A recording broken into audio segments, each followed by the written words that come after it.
investimento anjo, de investimento em tecnologia especializada, empreendedor linear, investidor mão na massa, economia do cenário do investimento anjo no Brasil. People to Biz. Olá, bem-vindo a mais um People to Biz, Pessoas e Negócios.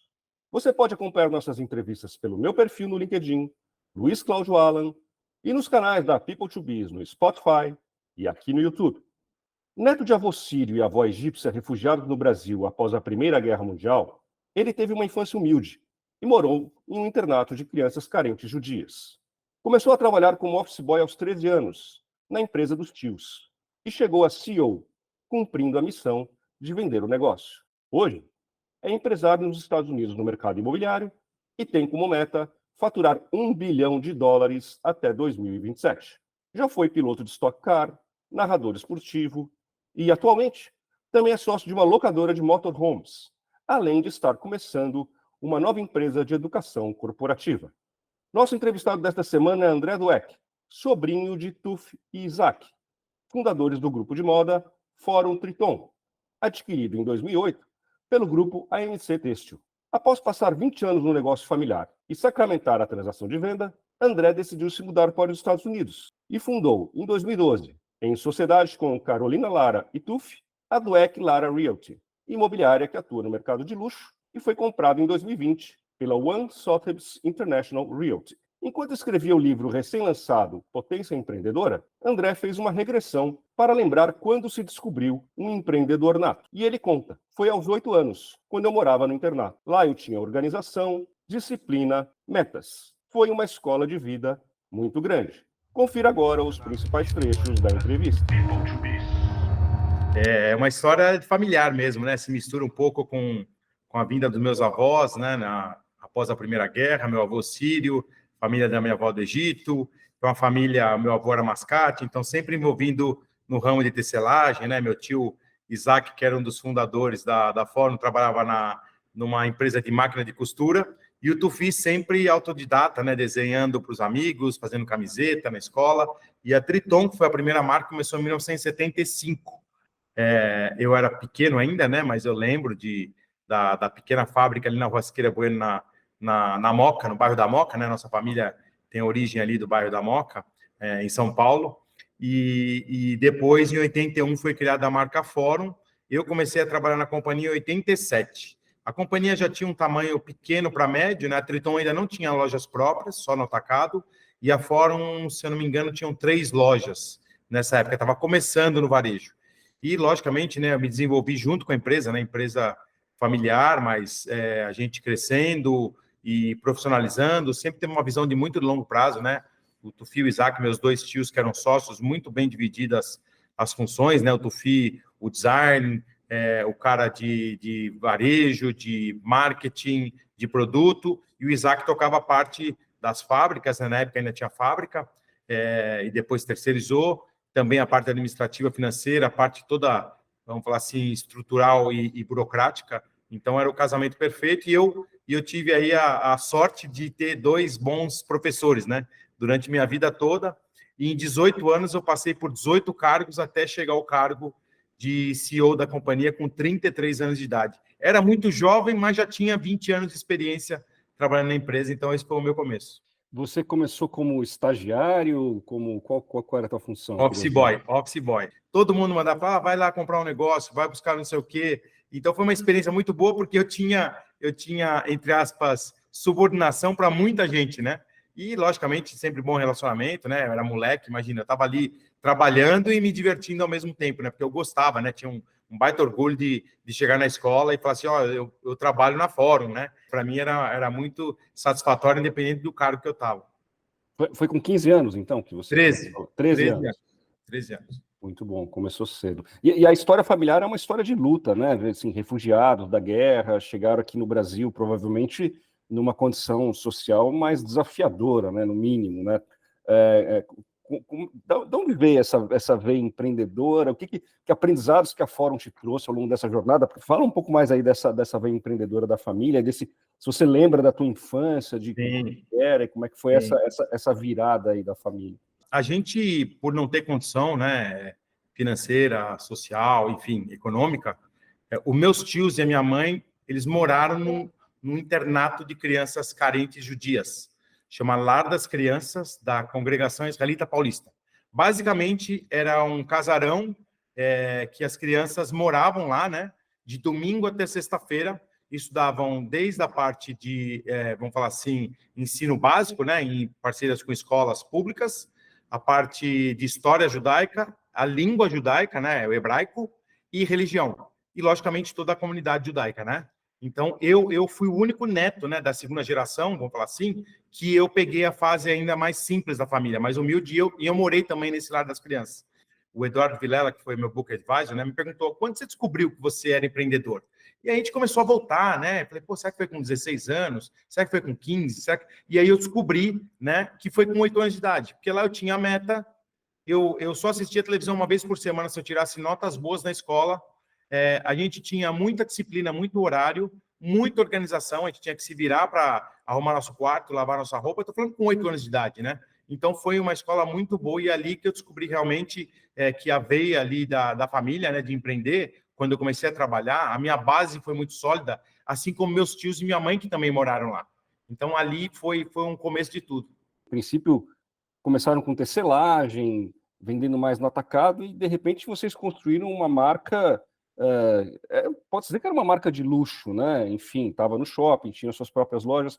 Quando você vendeu a empresa, qual que era o tamanho da empresa, faturamento, número de lojas? A questão toda é o seguinte, a empresa, imagina, foi fundada em 75, a gente vendeu em 2008, 33 anos. Começou nos anos 70 ali, que não tinha nenhum importado, tinha uma concorrência ali das marcas nacionais, poucas, né? Gladson, Soft Machine, Starup, que ainda existia, até a própria marca americana, começo da Zump, da Elos, e a Triton, né? Que começou nos anos 70, depois a Forum nos anos 80.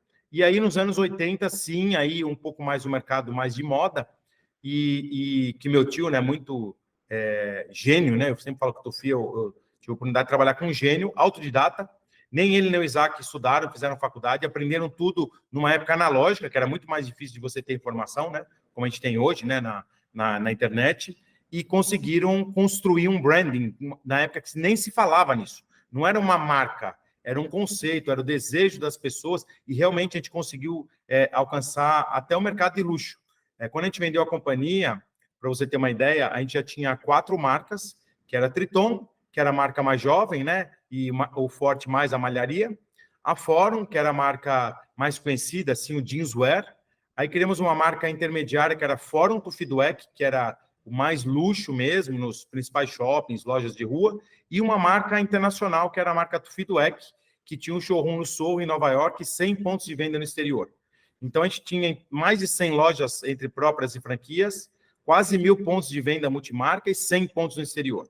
Tá? Então, realmente foi um crescimento muito grande, é lógico, e muito trabalho, né? Muita dedicação, muita, vamos falar assim, visão dos meus tios, né? Do Tufi, principalmente. O Isaac acabou saindo da empresa em 2003, ele não estava no momento da venda, ele decidiu parar em 2003, foi quando eu assumi, né?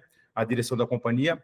Então, eu tive esse papel como diretor nos últimos 5 anos da companhia e como CEO nos últimos 3 anos, quando a gente profissionalizou a gestão. Tem um momento de carreira assim que você lembra que você fala, nossa, isso aqui é o que eu levo para o meu livro, é o que eu levo para minhas palestras, e que foi uma grande virada de chave assim para mim? Sim. Me lembro como se fosse hoje, dia 31 de março de 2003. Meu tio Isaac me chamou na sala dele. Ele era meu chefe, né? Porque eu trabalhava na área financeira e administrativa.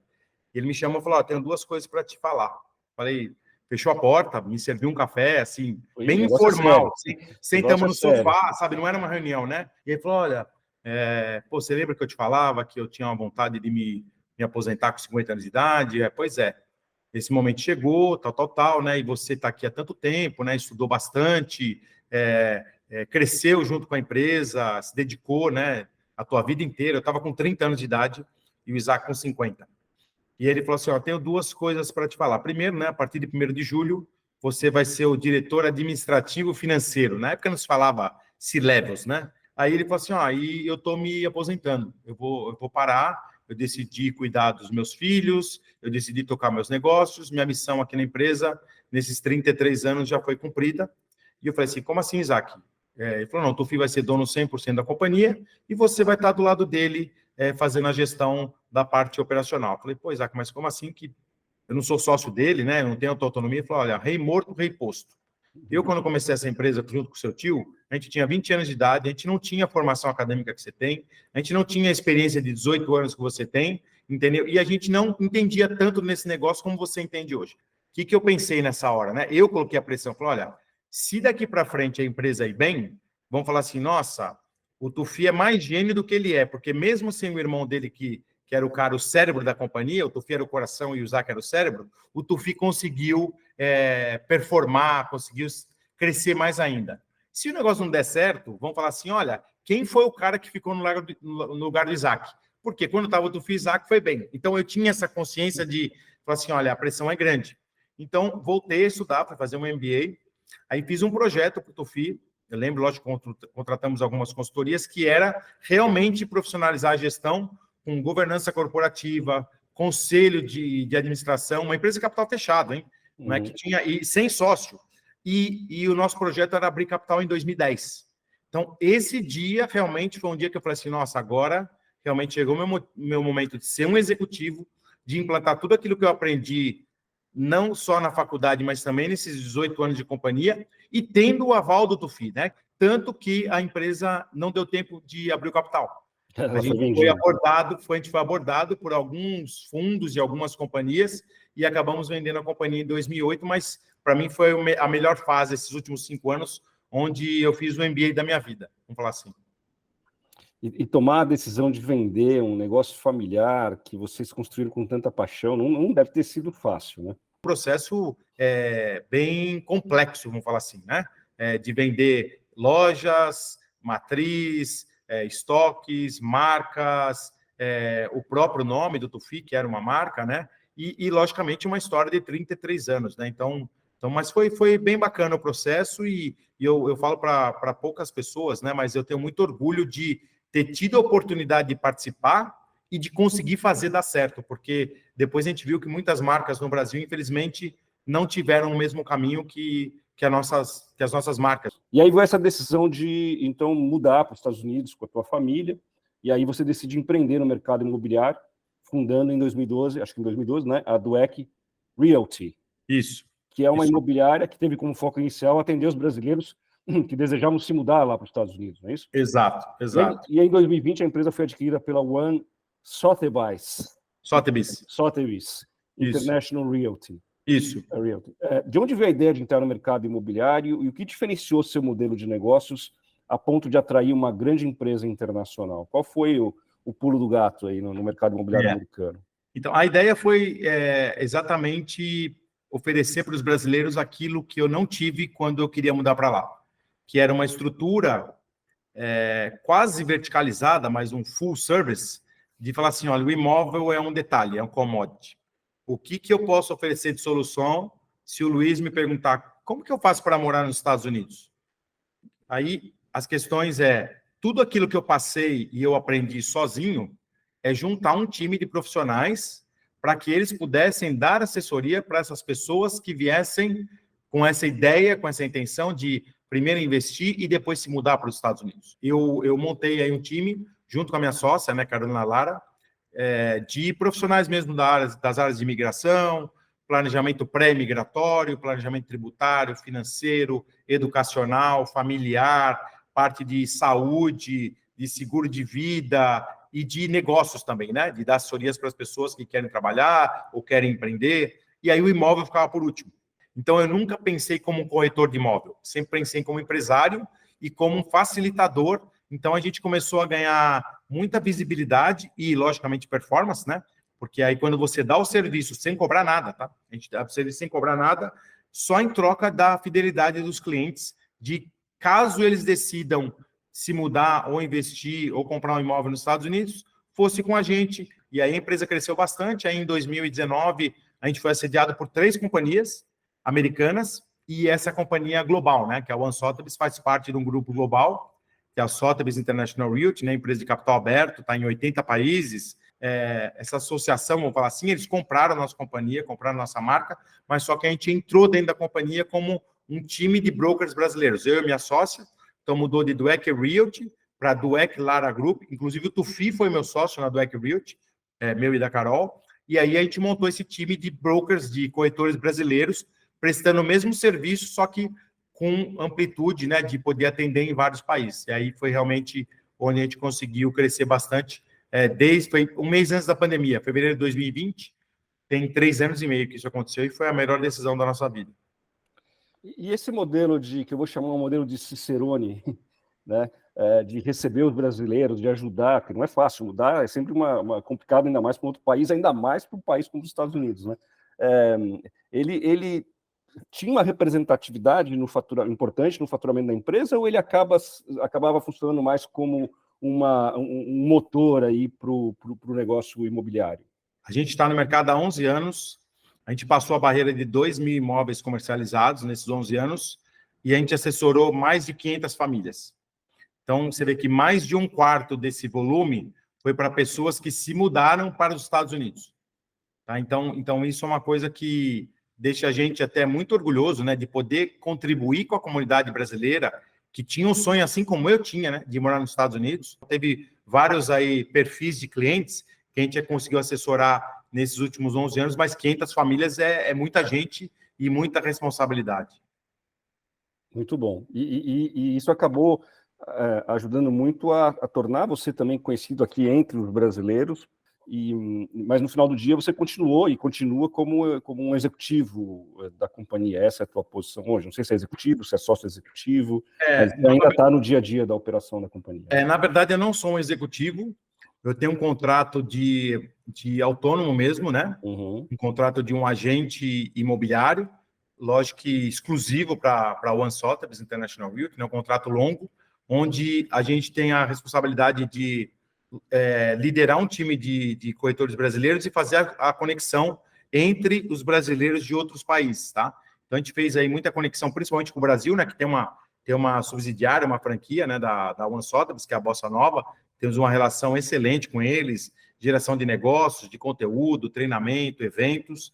Fizemos isso também com Portugal, com a França, com a Inglaterra e, logicamente, outras cidades e estados nos Estados Unidos, como Nova York, como Massachusetts, Boston, Califórnia, Los Angeles, São Francisco, Las Vegas, Utah. Então, a gente conseguiu conectar vários brokers brasileiros ao redor do mundo, não só parceria de venda de imóvel, mas também de troca de conteúdo, de expertise, por isso que a gente cresceu bastante.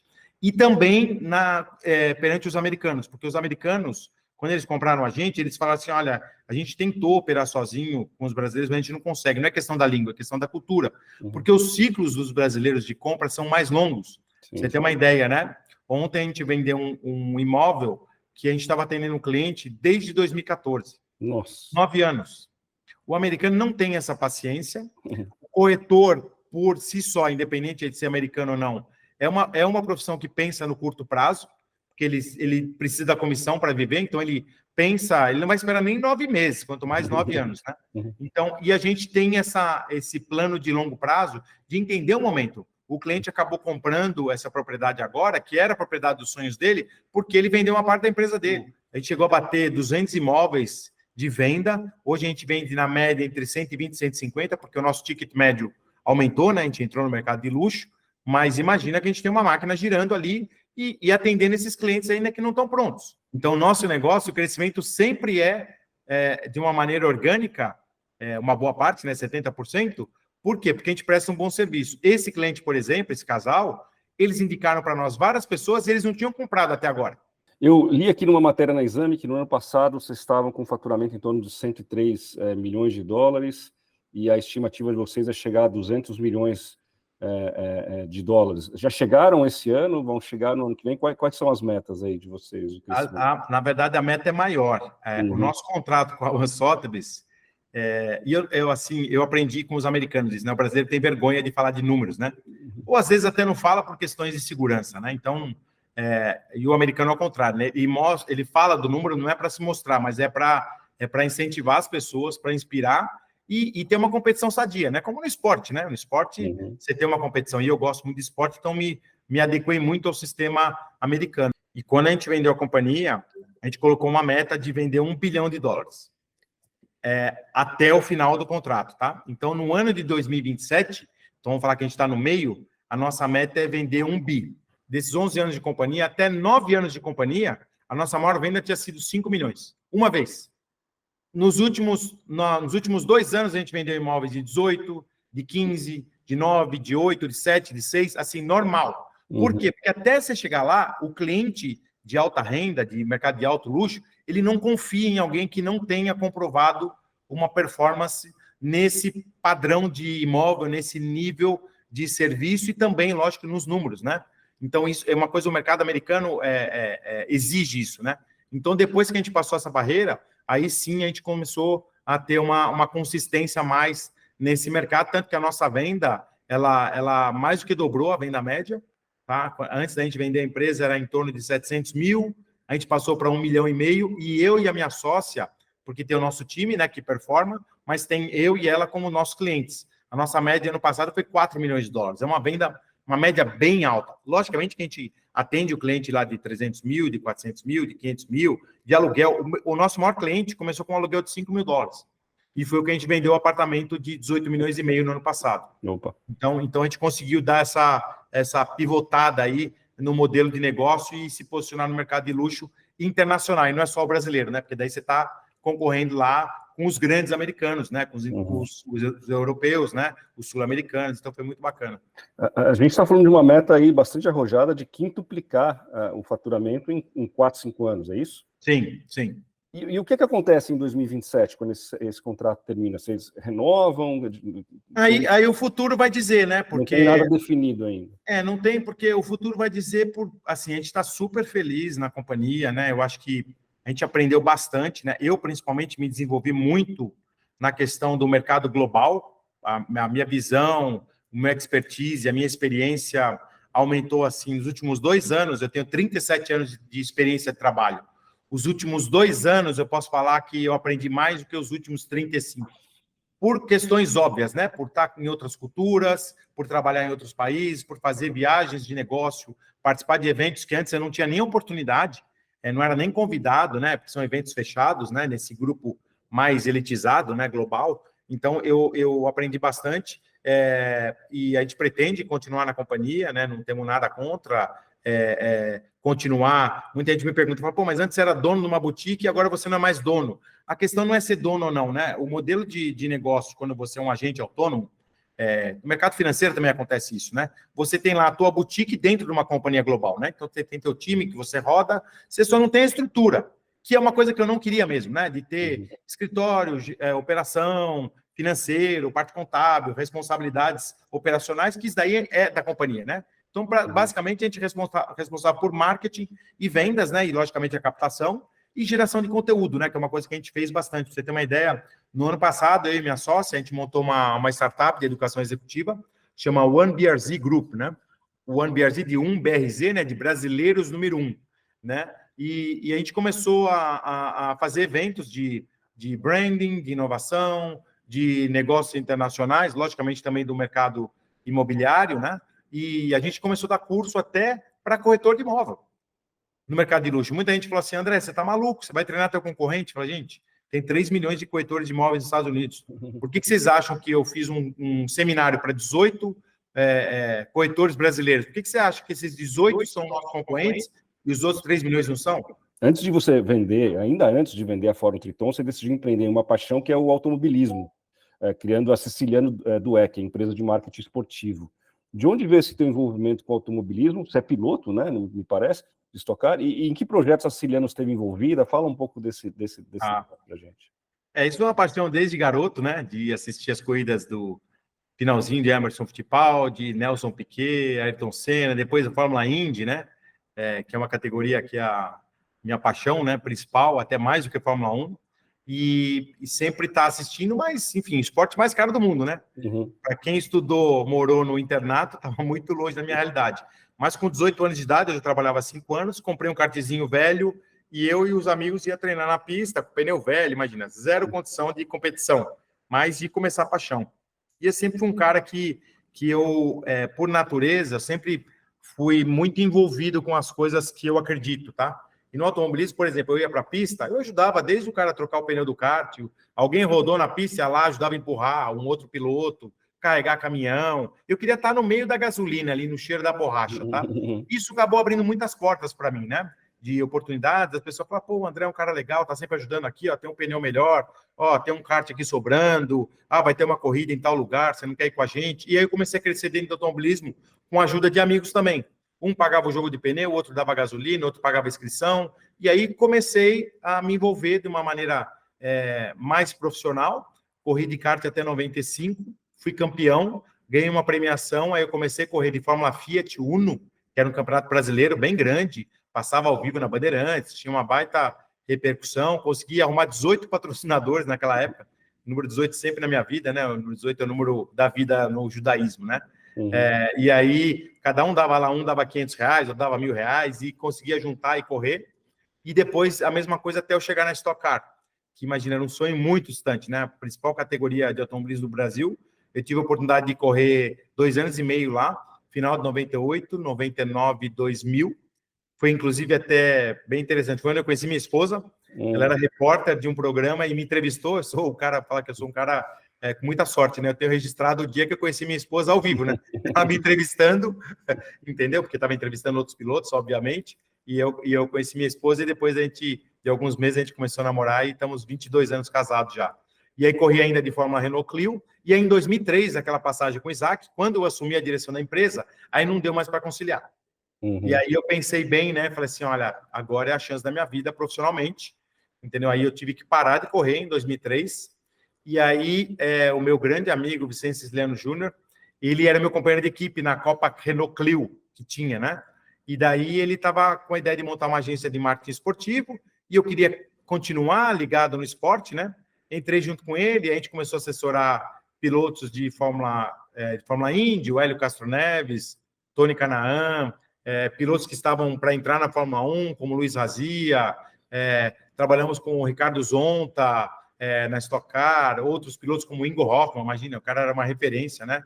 Quando eu corria, e chegou a trabalhar com ele na GT3, trabalhando também para outras categorias, fazendo a parte comercial e de captação de patrocínios, também foi bem legal. Levamos um projeto do Corinthians, Stock Car, então foi o primeiro de futebol a ter um carro na Stock Car, que era a equipe dos Zonta, imagina, futebol como automobilismo, um projeto bem legal, ideia do meu sócio siciliano. E aí depois, em 2009, eu fui convidado para ser comentarista da ESPN, de automobilismo. Aí trabalhei na ESPN, no Band Esportes, trabalhei na Rede TV, na Porsche Cup, na GT3 e, mais recentemente, nos Estados Unidos, no DAZN, aquela plataforma de esportes global, de streaming, como narrador da Fórmula Indy. Então, foi aí quase 20 anos aí entre piloto, patrocinador, patrocinado, dono de agência esportiva, de agência de marketing esportivo, empresário de piloto, comentarista e narrador. Então, eu fiz o ciclo completo.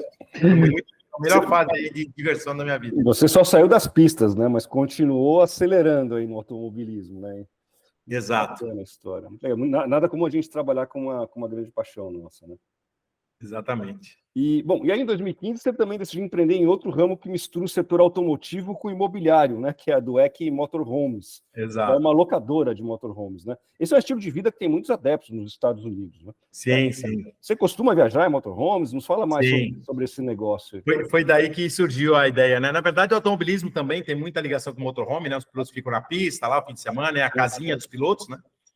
E aí, quando a gente mudou para os Estados Unidos, a gente fez uma viagem de motorhome logo na primeira semana, e a viagem, assim, foi incrível a experiência, o motorhome era muito ruim e o serviço era zero. Mas eu tinha acabado de mudar, falei, olha, fiquei só de olho, né? Falei, nossa, tem uma oportunidade aqui, mas nada concreto, né? Só aquele olho curioso de empreendedor mesmo. E aí, em 2015, 2013, 2014, viajei, e aí tinha um amigo meu que estava mudando da Suíça para os Estados Unidos, e tinha acabado de vender o negócio dele também, estava procurando algum negócio para montar ou para comprar, Flávio, e daí a gente comprou um motorhome junto. Falei, vamos testar aqui, vamos comprar um motorhome só nós dois? Demos $5.000 cada um, financiamos, foi assim que começou o EC Motorhomes. E a gente ia para a pista, para o autódromo, para o cartódromo, e alugava para os pilotos. Então começou daí. E é um mercado gigante, né? Tem 13 milhões de motorhomes nos Estados Unidos, 250 locadoras, 400 concessionárias, 3 milhões de americanos moram em motorhomes. Então, faz parte da cultura americana de verdade mesmo, né? Uhum. Uma ideia, os últimos 3 anos foram vendidos acima de 500 mil veículos por ano, entre trailers, vans, né? Que são aquelas vans que são transformadas em motorhomes, e os motorhomes, aqueles grandes ônibus mesmo, né? Então, foi realmente aí uma descoberta aí de uma oportunidade e diferente, porque não tinha concorrente brasileiro. O mercado imobiliário tinha muito concorrente brasileiro, como tem até hoje. E de motorhomes não tinha. Então, a gente foi a primeira empresa de sócios brasileiros a ser homologada pela RVDA, que é a sigla da Associação Americana de Motorhomes. Passamos por toda a certificação, já temos a companhia nossa há 8 anos e há 6 anos é certificada. A gente focou muito no serviço, a gente tem muito orgulho de falar que a Dweck Motorhomes é a companhia número 1 no Brasil, no mundo em reviews no Google, Facebook e Yelp.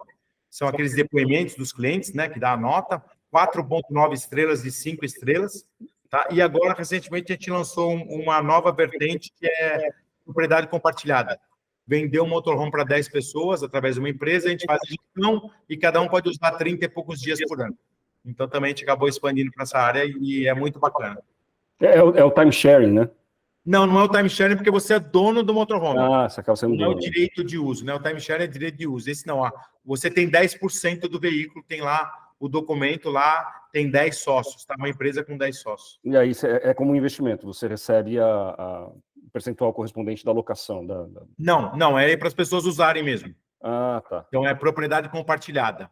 Propriedade. A locação realmente são os motorhomes alugados, que a gente tem parceiros que são donos dos motorhomes, a nossa frota pessoal, né, da empresa mesmo, a gente reduziu, e aí a gente tem parceiros que são donos dos motorhomes, a gente faz a gestão, eles ficam com metade da receita e a gente contra metade. Aqui também, você acaba de lançar o livro Potência Empreendedora. Tive a alegria de estar lá no lançamento do livro, na Livraria da Vila, no Shopping Higienópolis.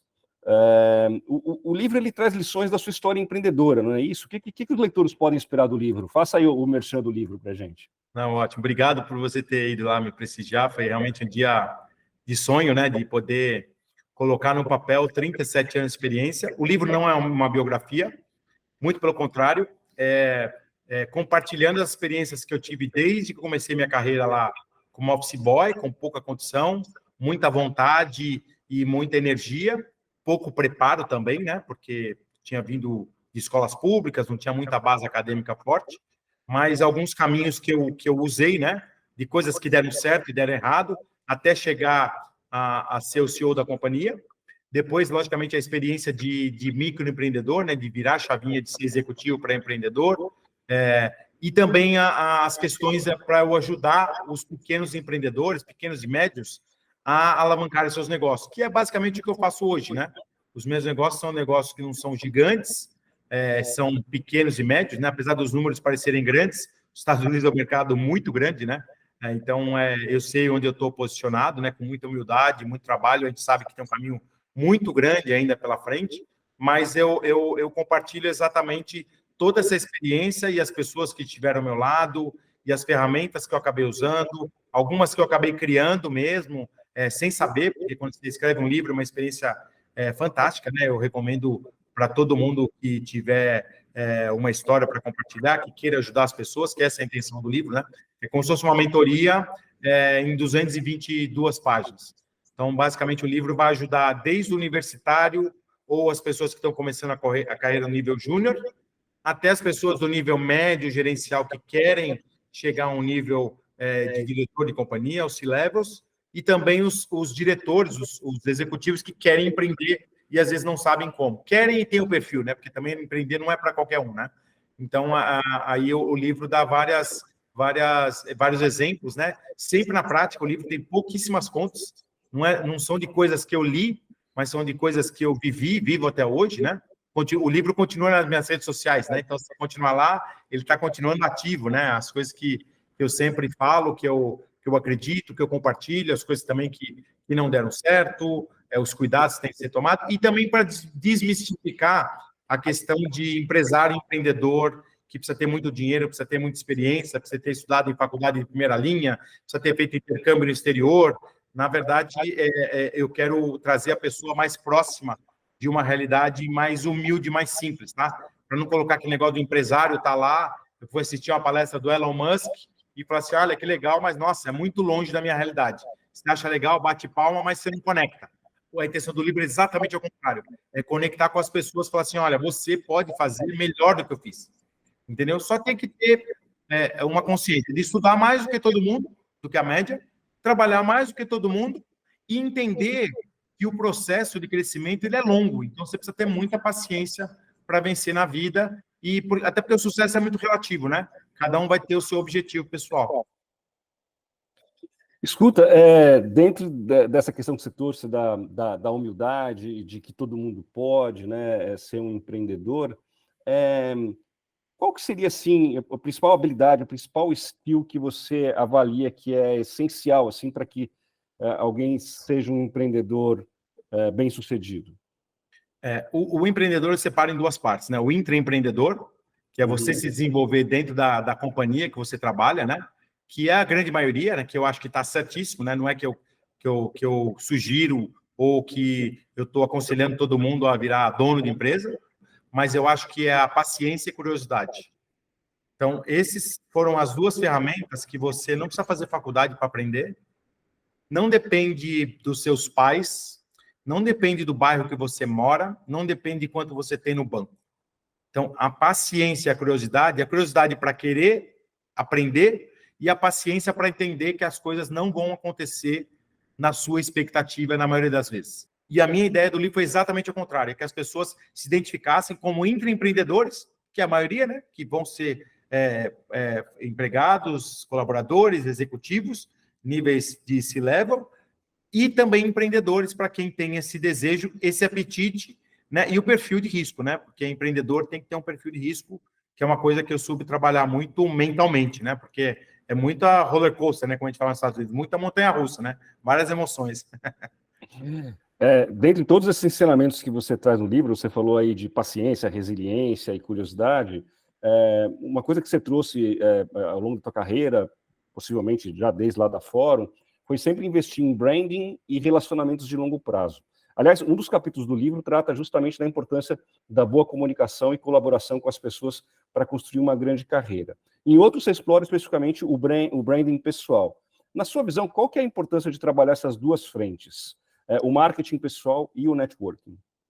Eu aprendi com o meu avô e minha avó isso. Meu avô, um mascate, fugiu da Primeira Guerra, ele sírio, e a minha avó, para você ter uma ideia, ela cozinhava na casa das pessoas.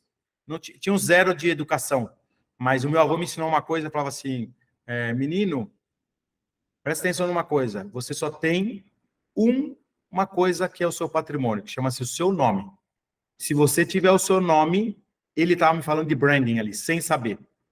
Tá? Então, isso daí foi uma coisa que me ensinou muito, e a minha avó me ensinou a cuidar das pessoas, a se preocupar com as pessoas, legitimamente, sem interesses financeiros. Então, eu aprendi isso, são valores familiares que eu consegui traduzir na minha carreira, que eu coloco muito bem no livro, né?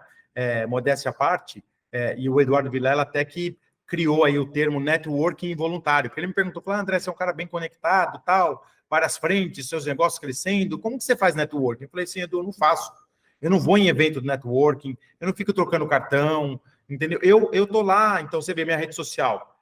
Somando minhas 3 empresas, tem, sei lá, 12 mil posts. A minha rede social, 1.500, fora stories, sei lá, deve ter uns 5 mil.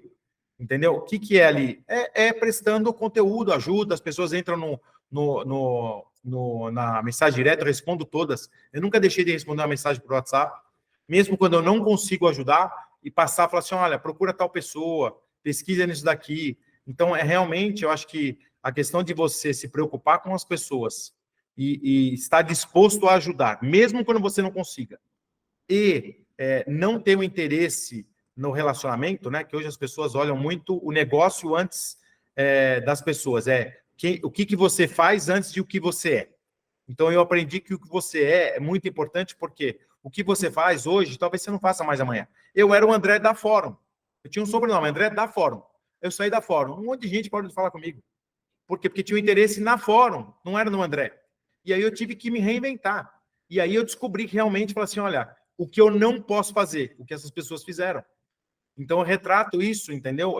No livro, de maneiras práticas, com exemplos. Vários exemplos, né? O livro, eu não sei se você já leu essa parte, eu dou exemplos, logicamente, omitindo os nomes, né? Por uma questão óbvia, mas de coisas que acontecem, que aconteceram, que eu jamais faço, ou que fizeram comigo, que eu olho e falo assim, o que eu não devo fazer, ou coisas legais também que aconteceram, né? Que me deram uma vantagem competitiva, sem eu saber, sem eu querer.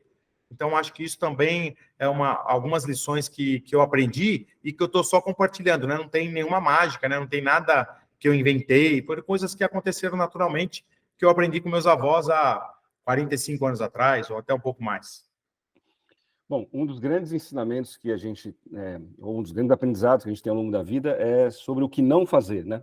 Em outros capítulos você relaciona barbaridades que podem acabar com a carreira e com os negócios. Quais são os grandes erros, os erros mais comuns que comprometem uma carreira ou um negócio para sempre? Eu acho que a pior de todas é a politicagem, né? É você julgar a favor e fazer panelinhas, né? Falando um jargão bem popular, que joga contra a tua empresa, né? Talvez o teu grupinho lá vai se beneficiar, mas vai ser curto. Um dia a máscara cai, um dia isso daí vai acontecer. E eu passei por várias situações dessas, várias, que me fizeram mentalmente ser um cara mais forte, mas me fizeram também entender o quanto a gente perde com isso, né, no longo prazo, né? E a questão também das relações, né, de uma boa comunicação, uma boa conversa, que eu falo, inclusive, no último capítulo, né, que vai engatar com esse, que é como evitar processos judiciais. Porque a gente vê muita empresa bem-sucedida e cheia de problema. E aí chega uma hora que o dono da empresa, o gestor, o executivo, começa a focar na resolução de problemas lá, porque tem tanto processo, tanta dor de cabeça, que ele acaba ficando para trás, que o mercado é muito competitivo, né? Bom, para encerrar, acho que já deu para a gente entender que você não pretende se aposentar aos 50 anos, que é a idade que você está, né? Onde é que vai estar o André Dweck daqui em 2030? Quais que são os planos para o futuro? Boa pergunta. Boa pergunta. Eu não pretendo me aposentar nunca. Eu não tenho ideia de me aposentar. Talvez, se eu tiver com saúde e poder performar até 90 anos, eu vou trabalhar. Logicamente, com as limitações da idade, né? Talvez de locomoção ou alguma coisa assim, né? De velocidade de raciocínio e tal, mas eu não pretendo parar. Em 2030, eu tenho assim na minha cabeça muito forte, né? Vou estar com 57 anos de idade. Esses próximos anos vai ser ano de devolver para a sociedade tudo aquilo que eu aprendi, realmente de uma maneira estruturada, lógico, né? O livro é a principal ferramenta disso, né? De começo. Já estou pensando em escrever o segundo livro, talvez já o terceiro, uma experiência enorme que apesar de ter lançado o livro só há pouco tempo, né? Então, um pouco mais de uma semana do lançamento, mas os feedbacks que eu estou recebendo estão me deixando muito satisfeitos. As pessoas falam assim, nossa, se eu soubesse disso, que eu tive um problema com meu sócio, se eu tivesse lido seu livro antes, eu não teria tido, porque você relatou, parece que esse capítulo foi feito para mim, sabe? E na próxima vez eu não vou fazer igual. Ou pessoas que realmente estão passando por esse momento, falam assim, nossa, você acabou de me ajudar, eu estava numa indecisão enorme, e você retratou aqui de uma maneira muito simples tudo aquilo que eu precisava ouvir, e você vai me ajudar na minha carreira, na minha vida. Então, esse prazer eu nunca tinha tido, né? Uma coisa é você ter performance, que quem vai se beneficiar é sua família, seus amigos mais próximos e o dono do banco lá onde você deixa o dinheiro aplicado, entendeu? Outra coisa é você conseguir contribuir. Imagine esse livro virar um best-seller, vender lá 100 mil cópias, por exemplo. E eles dizem que, estatisticamente, cada livro vendido, você impacta 3 pessoas, né? Imagina eu conseguir impactar 300 mil pessoas com o livro. É uma coisa muito legal. Então, o meu foco, logicamente, é consistência dos meus negócios, né? Tanto da imobiliária quanto dos motorhomes. A nova startup, que é o One BRZ Group, né? Que tem essa vertente mais de educação executiva, ela realmente vai ser, vamos falar assim, a galinha dos ovos de ouro, de uma coisa que eu quero dedicar muito tempo e atenção, realmente, não financeiramente, porque financeiramente eu posso falar que eu sou um cara muito privilegiado, né? Do momento que os meus negócios estão passando e a tendência dos próximos anos, né? Porque meus negócios têm pouco risco, né? Ele é muito capital investido de marketing intelectual, mas tem pouco risco, não tem muita estrutura, né? Não tenho fábricas, lojas, estoques, como era o risco na época da Ford e da Triton. Então, eu eu quero dedicar bastante nessa parte de educação e também algumas coisas que eu já tenho recebido convites, que eu vou analisar para o próximo ano, que é para ser conselheiro de algumas empresas que eu tenho identidade com as empresas, né, com o setor ou com os donos, para ajudar também esses empreendedores. Bastante água ainda para rodar embaixo dessa ponte aí. Parabéns pela tua trajetória, uma história fantástica, né, de alguém que teve uma infância tão difícil, né, tão desafiadora, e chegar onde a família chegou, um negócio familiar, que é sempre um grande desafio. Então, parabéns, muito feliz em te conhecer. O Mark Tawil, nosso amigo, agradeço demais a ele pela ponte, pela conexão. Ele me chamou espontaneamente, falou, Luiz, tem um cara que você precisa conhecer. Eu falei, eu preciso conhecer o universo, me diga quem é que eu estou me conectando agora. E muito legal, fiquei uma grata surpresa aí, espero que a gente esteja aí só iniciando um relacionamento aí de amizade, de negócios, do que puder vir pela frente. São muitos ensinamentos que você ainda teria para deixar para a nossa audiência, mas aí a gente vai baixar a venda do teu livro, então deixa o pessoal correr atrás do teu livro para saber mais. E super obrigado, André, foi uma alegria conversar com você. Eu que agradeço aí, obrigado pela oportunidade, grande Mark Tawil, obrigado pela conexão. E eu acho que é isso daí, né? A gente conhecer pessoas como você, que também tá dando oportunidade, né, para outras pessoas receberem conteúdos diferentes, né? E de uma maneira, cada um com o seu perfil. E eu só tenho a agradecer por estar aqui podendo passar um pouco dessa experiência e ajudar as pessoas.